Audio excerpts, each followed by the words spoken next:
नमस्कार, आप देख रहे हैं आपका अपना चैनल IBN भारत और मैं हूं आपके साथ योगेश पांडे। कोरोना संक्रमण के मद्देनजर पूरा देश लॉकडाउन है। कोरोना संक्रमण को खत्म करने और लॉकडाउन को नियंत्रण करने के लिए सरकार लगातार प्रयासरत है। सरकार द्वारा लगातार कोशिशें जारी हैं ताकि किसी नागरिक को असुविधा का सामना न करना पड़े। इसी कड़ी में आज मुख्यमंत्री योगी आदित्यनाथ ने 31,938 स्वयं सहायता समूहों को 218.49 करोड़ का रिवॉल्विंग फंड एवं सामुदायिक निवेश निधि का ऑनलाइन ट्रांसफर किया है। इस दौरान सीएम योगी ने कहा कि प्रदेश में 12,000 से अधिक महिला स्वयंसेवी समूहों ने 8 करोड़ मूल्य के 57 लाख से अधिक मास्क और 8,000 से अधिक सैनिटाइजर बनाए हैं और 27,000 से अधिक PPE किट का निर्माण प्रदेश के ग्रामीण क्षेत्र में महिला स्वयंसेवी समूहों ने किया है। कि प्रदेश के अंदर यानी इस दौरान जो प्रदेश के अंदर 12,000 से अधिक जो महिला स्वयंसेवी समूह महिलाओं ने 8 करोड़ मूल्य के 57 लाख से अधिक मास्क बनाए हैं, यानी काफी बड़ी मात्रा में बनाए हैं। और इसके साथ ही 85,000 से अधिक मास्क तो केवल कोटेदारों को उपलब्ध करवाए हैं।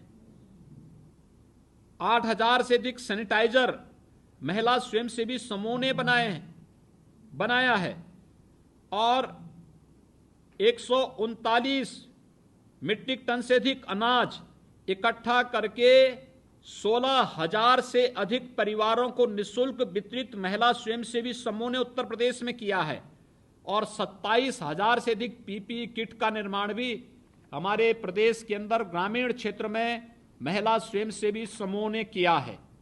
यानी ये एक बहुत बड़ा कार्य हम लोगों का है और मुझे लगता है कि इस कार्य को आगे बढ़ाने की आवश्यकता है। देश जहां एक तरफ कोरोना जैसी महामारी से लड़ रहा है तो वहीं दूसरी तरफ कोटेदार राशन वितरण में लगातार अपनी मनमानी करते हुए नजर आ रहे हैं और कोटेदार द्वारा गरीबों के हक पर डाका डालने का काम किया जा रहा है। मामला श्रावस्ती जिले के विकासखंड हरिहरपुर के अंतर्गत ग्राम सभा मसिरहवा का है, जहां गांव में कोटेदार की खुलेआम दबंगई सामने आई है। ग्रामीणों द्वारा बताया गया कि कोटेदार द्वारा राशन वितरण में लगातार अपनी मनमानी की जा रही है। गरीबों को उनका हक नहीं मिल रहा है और मानक से कम राशन वितरण किया जा रहा है। हालांकि इसकी शिकायत ग्रामीणों ने उच्चाधिकारियों से भी की, लेकिन अधिकारियों द्वारा इस मामले में कोई संज्ञान नहीं लिया गया है। जबकि बड़ी बात यह सामने आ रही है कि दबंग कोटेदार ने ग्रामीणों को धमकी भी दी और कहा कि अब तुम लोगों का नाम सूची से कटवा दिया जाएगा। आपको बताते चले कि जब नोडल अधिकारी के मौजूदगी में कोटेदार ग्रामीणों की आंखों में धूल झोंक दे रहा है तो फिर सोचने की बात है कि अधिकारियों की न रहने पर किस तरह अपनी मनमानी करता होगा। सुनिए क्या कुछ कहा ग्रामीणों ने। कल मैं 4 बजे जब कोटेदार देवी प्रसाद के कोटे पर गया तो वहाँ काफ़ी गरीब जनता वहाँ जुटी थी। 4.5 किलो यूनिट के पीछे गल्ला दे रहे थे और 800 ग्राम चना दे रहे थे। तो मैंने खुद देखा और एप्लीकेशन उन पे जब लगाया तो आज RO साहब आए और हमको डरवाया धमकाया कि आप जनता के खिलाफ आवाज़ उठा रहे हैं, हम आपके नाम से मुकदमा दर्ज करेंगे। कोटेदार रहते समय और वो हंस रहा था कोटेदार। वो खुद कहा कि हमारा आप RO साहब के सामने नहीं कुछ कर पाओगे, नहीं हमारा कोई कुछ कर पाएगा। आप क्या हो, नेतागिरी कर रहे हो। RO साहब अपनी जबान से खुद हमको धिक्कार रहा है। वो गल्ला पूरा नहीं दे रहा है। RO साहब आए थे और वो बोल कर गए कि पूरा गल्ला दीजिए। मैं लेने गया तो कह रहा था कि पूरा गल्ला नहीं देंगे, RO साहब से फिर एप्लीकेशन दीजिए और फिर RO साहब आएंगे, हमारा कुछ नहीं होगा। और लोगों द्वारा इसकी सूचना जब उप जिलाधिकारी भिनगा को फोन के माध्यम से दी गई तो उन्होंने बताया कि इसकी जांच करवाकर जो भी विधिक कार्रवाई होगी वो की जाएगी। लेकिन बड़ी बात यह है कि कोटेदार की जांच कर कार्रवाई होगी या फिर मामला यूं ही ठंडे बस्ते में चला जाएगा। काम से संबंधित कोटेदार की शिकायत हमको प्राप्त हुई थी। टेलीफोन के जरिए हमको शिकायत प्राप्त हुई और इसकी हम विधिवत जांच कराएंगे। ARO साहब को जांच के लिए कहा गया है और अगर इनके कोटेदार के खिलाफ बयान जो भी गांव वालों ने दिए हैं अगर सत्य पाए जाते हैं तो इनके खिलाफ उचित कार्रवाई की जाएगी। दबंगों के हौसले इस कदर बुलंद हैं कि प्रतापगढ़ के रानीगंज थाना क्षेत्र में एक मासूम बच्ची को दबंग ने मामूली सी बात पर गोली मार दी। दरअसल रानीगंज थाना क्षेत्र के मुन्नी का पुरवा गांव निवासी प्रेमचंद पांडे, जिसकी 8 वर्ष की बेटी लाली बुधवार को दोपहर घर के सामने लगे हैंडपंप पर नहाने गई थी। तभी गांव के रहने वाले साहिल, इकलाक और वसीम हैंडपंप पर पहुंच गए और लाली को हटने को कहा, लेकिन उसने मना कर दिया। यह बात साहिल को नागवार गुजरी और उसने बच्ची को गोली मार दी।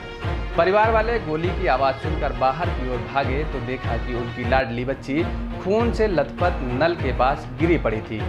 परिवार वालों ने पुलिस को सूचना दी। मौके पर पहुंची पुलिस ने एम्बुलेंस बुलाकर बच्ची को पास के गौरा CHC में ले जाया गया, जहां उसकी हालत गंभीर देखकर डॉक्टरों ने उसे जिला अस्पताल रेफर कर दिया गया। जिला अस्पताल में भी डॉक्टरों को लगा कि इसकी हालत नाजुक हो रही है तो उसे प्रयागराज के लिए रेफर कर दिया गया।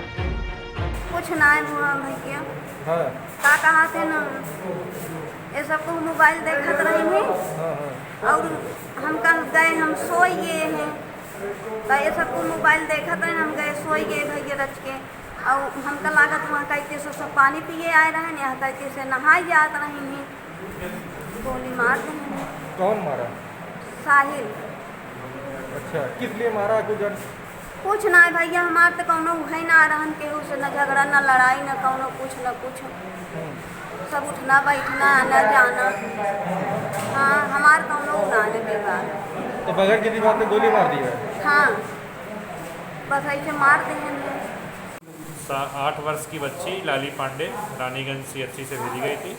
यहाँ पे उनका प्राइमरी मैनेजमेंट किया गया है। थोड़ा सा वो मेंटल बाहर आ गया है, इसलिए उनको आगे के इलाज के लिए स्वरूप रानी इलाहाबाद भेजा। जैसे कि हम लोग को सूचना मिली तो तत्काल उस हम लोग CHC पहुँचे और बताया जा रहा है कि मनु के परिवार में जो है एक नल के पानी को लेकर विवाद हुआ है, जिसमें कुछ प्रकार की सूचना पाई गई है। बच्चे अभी सामान्य है और उसको जो है रेफर करा दिया गया है सारे। और जो जिन बच्चों का नाम बताया जा रहा है उनके घर जो है तभी ख्याल कर उनको तुरंत गिरफ्तार करने का प्रयास किया। हरदोई जनपद के सामुदायिक स्वास्थ्य केंद्र हरपालपुर में अपनी विधायक निधि से खरीदे गए सैनिटाइजर, मास्क व PPE किट का सवायदपुर विधानसभा के विधायक माधवेंद्र प्रताप सिंह रानू ने CHC पर तैनात चिकित्सा कर्मियों को वितरित करते हुए कहा कि इन कोरोना योद्धाओं की वजह से हम इस वैश्विक महामारी पर विजय पाने में कामयाब होंगे। उन्होंने रात दिन मेहनत करने वाले ऐसे कोरोना योद्धाओं की सराहना भी की। विधानसभा सभापति से विधायक निधि से कुछ पैसा दिया था तो उसके माध्यम से सामान खरीदा गया था। PPE किट है, मास्क है, सैनिटाइजर है और तमाम जो जरूरी उपकरण उनको आज वितरण करने का यहाँ कार्यक्रम हमारे डॉक्टर साहब प्रभारी CHC जी ने रखा था। और मैं समझता हूँ कि अब जो नई परिस्थितियाँ बन रही हैं, जो हमारे प्रवासी बाहर के भाई लोग आ रहे हैं, उनके माध्यम से वो लोग वहाँ से संक्रमित होकर के आ रहे हैं और ऐसे में हम सब लोगों को बचने की जरूरत है, सजग रहने की जरूरत है। बिना किसी कारण के घरों से न निकले हम लोग और मास्क और सैनिटाइजर का उपयोग करें, बिना मास्क लगाए कभी भी बाहर न निकले। साथ ही बंधुओं, जिस प्रकार हमारी सरकार ने काम किया, हमारे मुख्यमंत्री जी, हमारे प्रधानमंत्री जी इस भीषण परिस्थितियों में देश को संभालने का काम कर रहे हैं। कोरोना का जो महा अभियान पूरे विश्व को, मानवता को खत्म करने के लिए चल रहा है, उसको हमारे प्रधानमंत्री जी ने भारत में रोकने का काम किया। उत्तर प्रदेश में हमारे मुख्यमंत्री जिस प्रकार मेहनत कर रहे हैं, जिस प्रकार काम कर रहे हैं और जनता में जितना भी खजाना था प्रदेश का, मैं समझता हूँ आज मानवता के लिए उन्होंने सब कुछ लगाने के लिए किया है। सारी व्यवस्थाएं की जा रही, जो हमारे श्रमिक भाई दूसरे प्रदेशों में फंसे हुए थे उनको यहाँ लाया जा रहा है, उनको भोजन पानी, रहने की व्यवस्थाएं, इलाज की व्यवस्थाएं सारी सरकार कर रही। लेकिन इसके बावजूद मैं समझता हूँ कुछ राजनीतिक दल तमाम आरोप लगा रहे हैं। मैं समझता हूँ ऐसे राजनीतिक दलों को समाज में आना चाहिए, मदद करनी चाहिए। केवल मीडिया में बयान देने से भला नहीं हो सकता।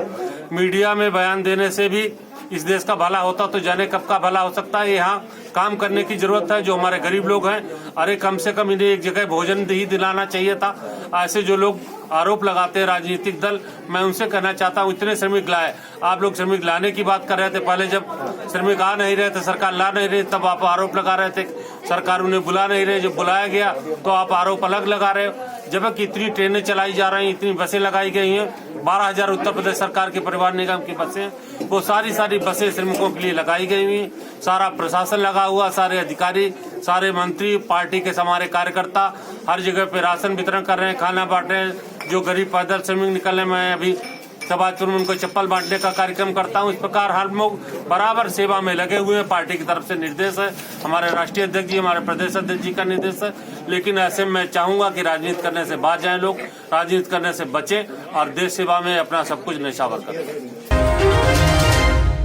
उत्तर प्रदेश में कोरोना वायरस तेजी से फैलता जा रहा है। पिछले 24 घंटे में राज्य में अब तक 294 पॉजिटिव मामले सामने आ चुके हैं। इसके साथ ही यूपी में संक्रमित मरीजों का कुल आंकड़ा 5247 तक पहुंच गया है। अब तक यूपी में 3066 मरीज डिस्चार्ज हो चुके हैं, जिसमें एक्टिव केसों की संख्या 1982 तक पहुंच गई है। यूपी में अब तक कोरोना की वजह से 128 लोगों की मौत भी हो चुकी है। केजीएमयू की ओर से जारी की गई रिपोर्ट में आज 26 पॉजिटिव मामले सामने आए हैं और मृतकों की संख्या बढ़कर 128 तक पहुंच गई है।